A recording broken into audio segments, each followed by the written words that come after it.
বাবা বাবা একটা গল্প বলো। ছোট্টু, গল্পগুলো তো সব লুকিয়ে আছে। বাবা গল্প বলো না।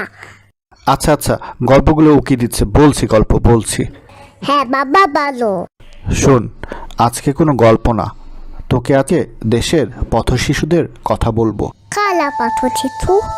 যারা পথে থাকে, যাদের ঘরবাড়ি নেই। ওদের ঘর নেই কেন? অনেক কারণ ছোট্ট, তার মধ্যে অন্যতম হলো দারিদ্র্য, অশিক্ষা আর পারিবারিক কলহ। ওয়া পাঠে পাঠে কি করে?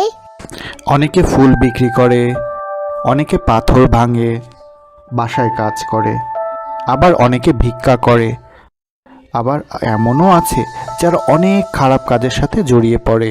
তাহলে হয়তো ওদের অনেক কষ্ট হয়। হ্যাঁ ছোট্ট, আমাদের তাদের জন্য কিছু করতে হবে।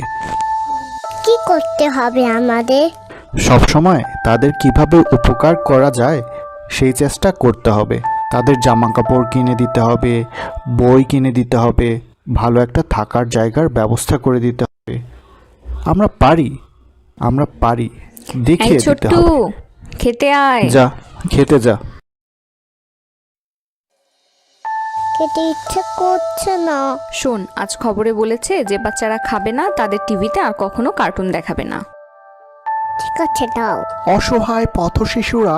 বাবা এই মাঠলো পাঠচিত্রদের কথা বললে।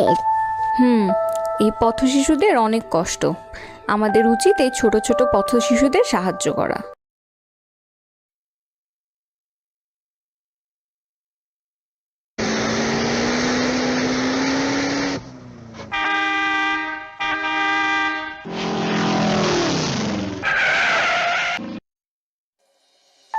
একটা ফুল নেবেন?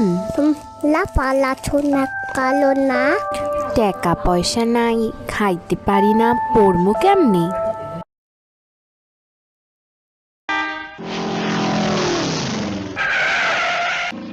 চলো ওর জন্য বই কিনে নেব। চল কিনে দেই। ঢাকায় প্রায় 15 লাখ পথশিশু আছে। আমরা বলি শেকড় শক্ত হলে গাছ শক্ত হবে। আমাদের সেই শেকড় শক্ত করতে হবে।